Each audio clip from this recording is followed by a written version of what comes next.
Hi and welcome to a new video. In this one we're going to be continuing with the Django blog series. In this series we've been working with creating a very simple blog but showing how easy it is to connect that to Django as a backend.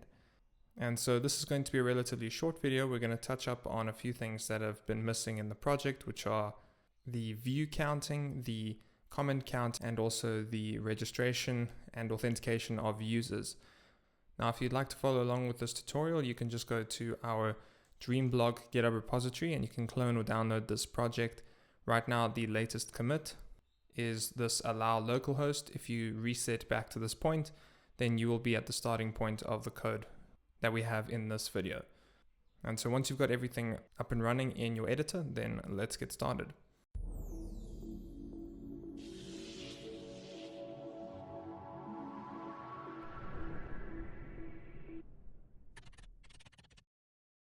Okay, so I have my server running here and we can see this here in the browser. And I just have one dummy post that we're going to work with. It currently has 0 comments, and if we actually just go to it, we can see that it has 0 views as well. Now what we want to do is just handle that. We're going to basically increment a counter on the model every time a user goes to this URL, and we'll basically handle that in the detail view of the post. And then the comment count is just going to be a count of the number of comments on this model, which we can do fairly simply. So let's go and jump into the code, and we're going to open up the posts, views, and models. Now here on the model, if we scroll down, we've already configured this view count, which we set to have an integer field with a default of 0 when it's created. And if we go to the view and we just scroll down to the post view here, where we're taking in an ID, here we are getting the post. And basically what we want to do is check, has this user already viewed this post? And if they have, then we don't want to increment the count, but if they haven't viewed it before, then we do. And this is a fairly simple way of just keeping track of the number of unique views there are. It's not something as complicated or advanced as something like YouTube views. So we're just going to focus on doing something simple like this. But if we want to keep track of each individual view, then we're going to need a separate model to actually handle this. So what I'm going to do is I'm going to scroll down and we're going to create a new class, and this is going to be called the post view. And basically in this, we're going to keep track of the user and we're going to keep track of the post. And those are the only two things that we need to determine if a user has viewed a specific post. So we can just go and create a foreign key, and I'm just going to copy this here. And this is going to be a foreign key to the user. And I'm just going to get rid of the related name as well. And we'll say that if the user is deleted, then it will delete the view as well. And then the post is also going to be a foreign key. And this is going to go to the post model. And we'll also say on delete equals models.cascade. And then I'm just going to add a string method here, like we have on this model. And so basically what we can do now is we can go onto the post model that we have here, and we can add a property. Instead of the count being here, like we did by creating a field, we can actually just comment that out. And I'm going to add a property above this, so we'll say at property, and we'll just say that this is the view count. It's going to take in self, and basically what we want to do is we want to grab all of the post view models, or objects rather, and we want to filter them where the post is equal to self.post. So we're just going to say return post view, and we'll most likely just need to bring that above. So we'll just put this at the top here. So we're going to return those objects, and we're going to say .filter where the post equals to self, and then just say .count. So that's just going to return a count of all the posts that are equal to this specific post. And that's how many views we have for this specific post. And so now we can just go to the view. And here when we get the post in the detail view, basically what we can do is we can just call the get or create method for the post view model. So basically that will check if there already is an instance that has the user and that post. And if there is, then it will just get it. It won't do anything. But if there isn't, then it will create it. So that way we're ensuring that we only create the view if the user has not viewed it before. So first we'll need to import that model. So we'll just bring it here to the top. And we'll just say post view dot objects dot get or create, and we'll say that the user equals to request.user and the post equals post. There we go. So let's just check the server here, and it says we're just getting an error, and this is meant to be now in quotes because the post is referenced down below. There we go. Now we can just make migrations. So we'll say manage.py, make migrations, and then we can say migrate, and then we'll run the server again. And actually before we check, we'll also add it to the admin. So this will be post view, and we'll just copy this, add it in there. Cool. So now if I were to refresh this, now we can see that there's a view count of 1 over there. And if I refresh it again, then it's still 1. So that seems to be working.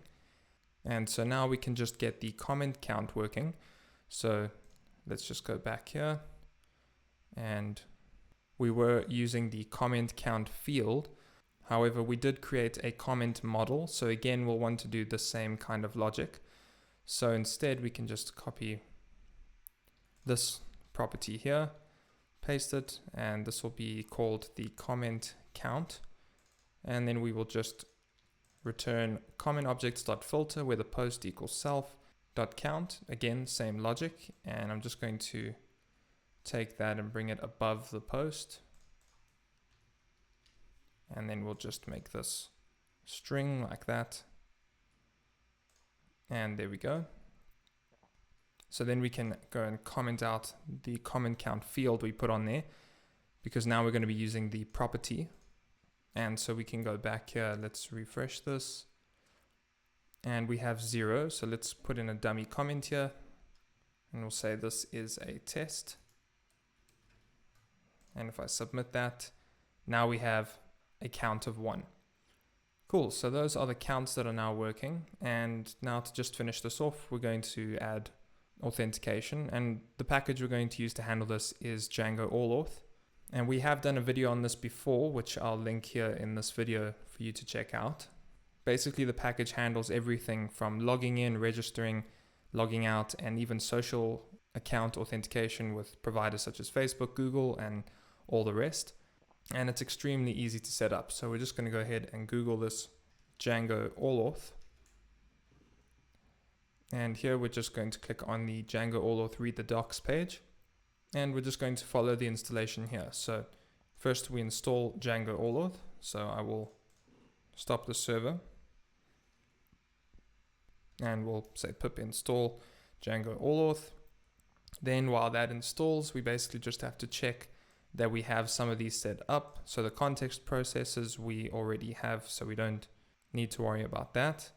We do need the authentication backends. So we're going to go into the blog settings, and we'll just scroll down to the bottom and bring this in here.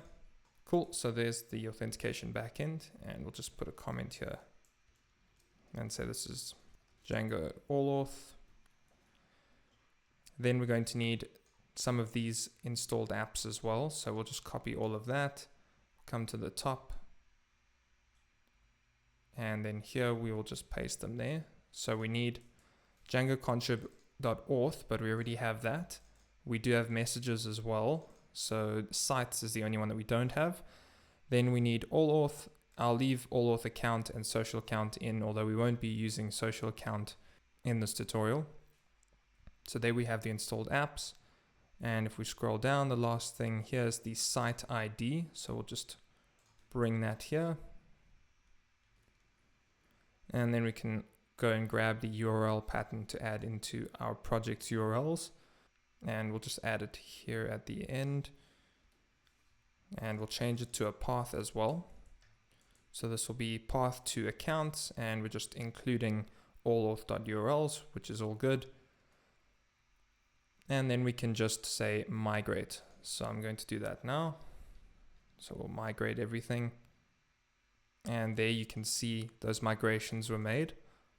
And so now we'll just run the server, and we can close some of these now. And if we go back here to the project, now we can actually log in. So we can go to accounts, login, and because I'm logged in already, it'll redirect me to profile. So if I go to log out, this now brings me to the logout page, and this here is a template that's made by Django AllAuth, which just says, are you sure you want to sign out? If I click that, now I've signed out, and that's just Django's messages that are coming through telling me that I have signed out. And so we can go here and go to accounts login, and now it shows me this form, which is to log in, and you can see the username and the password.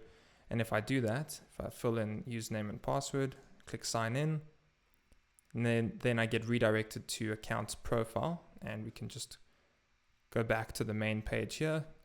And so what we can do then is if we go to the blog and try and comment, then if we were logged out, then it would just show a button that would redirect us to that accounts login page, and otherwise we wouldn't be able to create a comment. So let's go to that template, go to post.html, and we'll just bring that down.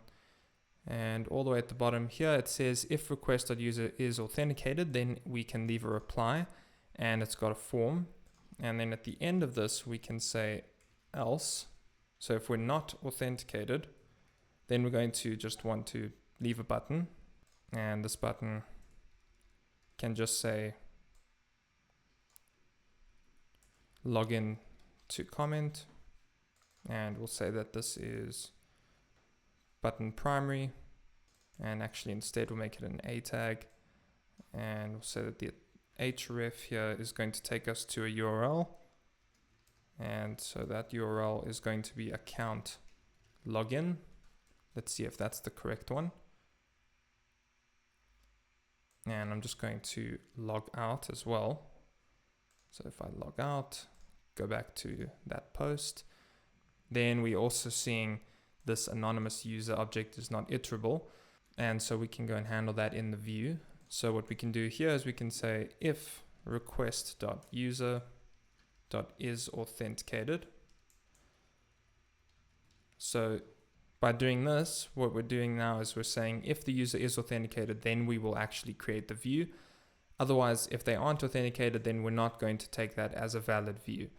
And if you want to change this, what you could do is you could create another model, which would be like the anonymous view. And in that case, if they were not authenticated, you could just create an anonymous view if you wanted to keep track of that. However, this is how we're going to do it. So now if I just refresh this, then here you can see we have this button login to comment.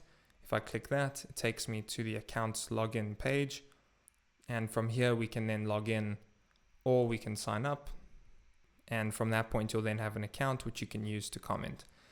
And so this brings me to the end of this video. I'm not going to go through styling this form and how to include Bootstrap or customize that, because we already have a video showing exactly how to do that. So again, I encourage you to watch that video, as it does show everything about Django AllAuth and how you can get started using that for your authentication.